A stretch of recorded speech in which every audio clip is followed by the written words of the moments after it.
1 Samuel, chapter 15. Samuel also said to Saul, "The Lord sent me to anoint you king over his people, over Israel. Now therefore, heed the voice of the words of the Lord. Thus says the Lord of hosts, I will punish Amalek for what he did to Israel, how he ambushed him on the way when he came up from Egypt. Now go and attack Amalek, and utterly destroy all that they have, and do not spare them, but kill both man and woman, infant and nursing child, ox and sheep, camel and donkey." So Saul gathered the people together, and numbered them in Telaim, 200,000 foot soldiers, and 10,000 men of Judah. And Saul came to a city of Amalek, and lay in wait in the valley. Then Saul said to the Kenites, "Go, depart, get down from among the Amalekites, lest I destroy you with them. For you showed kindness to all the children of Israel when they came up out of Egypt." So the Kenites departed from among the Amalekites, and Saul attacked the Amalekites from Havilah all the way to Shur, which is east of Egypt. He also took Agag, king of the Amalekites, alive, and utterly destroyed all the people with the edge of the sword.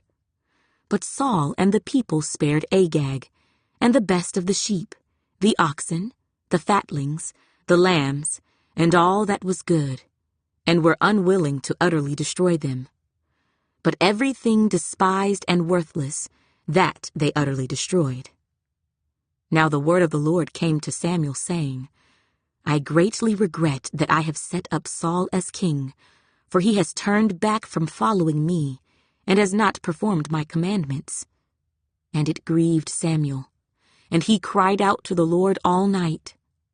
So when Samuel rose early in the morning to meet Saul, it was told Samuel, saying, "Saul went to Carmel, and indeed he set up a monument for himself, and he has gone on around, passed by, and gone down to Gilgal." Then Samuel went to Saul, and Saul said to him, "Blessed are you of the Lord. I have performed the commandment of the Lord." But Samuel said, "What then is this bleating of the sheep in my ears, and the lowing of the oxen which I hear?" And Saul said, "They have brought them from the Amalekites, for the people spared the best of the sheep and the oxen, to sacrifice to the Lord your God, and the rest we have utterly destroyed." Then Samuel said to Saul, "Be quiet, and I will tell you what the Lord said to me last night." And he said to him, "Speak on." So Samuel said, "When you were little in your own eyes, were you not head of the tribes of Israel? And did not the Lord anoint you king over Israel? Now the Lord sent you on a mission and said, 'Go and utterly destroy the sinners, the Amalekites, and fight against them until they are consumed.' Why then did you not obey the voice of the Lord? Why did you swoop down on the spoil and do evil in the sight of the Lord?" And Saul said to Samuel, "But I have obeyed the voice of the Lord, and gone on the mission on which the Lord sent me, and brought back Agag, king of Amalek. I have utterly destroyed the Amalekites. But the people took of the plunder, sheep and oxen, the best of the things which should have been utterly destroyed, to sacrifice to the Lord your God in Gilgal." So Samuel said, "Has the Lord as great delight in burnt offerings and sacrifices as in obeying the voice of the Lord? Behold, to obey is better than sacrifice, and to heed than the fat of rams. For rebellion is as the sin of witchcraft, and stubbornness is as iniquity and idolatry. Because you have rejected the word of the Lord, he also has rejected you from being king." Then Saul said to Samuel, "I have sinned, for I have transgressed the commandment of the Lord and your words, because I feared the people and obeyed their voice. Now therefore, please pardon my sin, and return with me, that I may worship the Lord."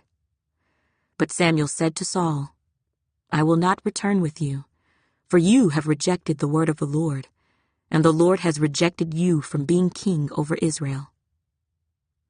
And as Samuel turned around to go away, Saul seized the edge of his robe, and it tore.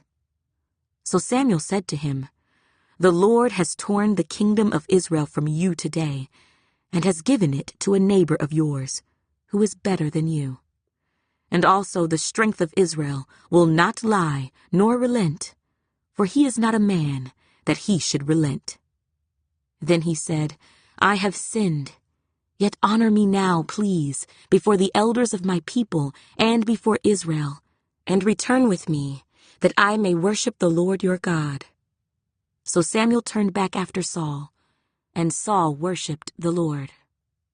Then Samuel said, "Bring Agag, king of the Amalekites, here to me." So Agag came to him cautiously. And Agag said, "Surely the bitterness of death is past." But Samuel said, "As your sword has made women childless, so shall your mother be childless among women." And Samuel hacked Agag in pieces before the Lord in Gilgal. Then Samuel went to Ramah, and Saul went up to his house at Gibeah of Saul. And Samuel went no more to see Saul until the day of his death. Nevertheless, Samuel mourned for Saul, and the Lord regretted that he had made Saul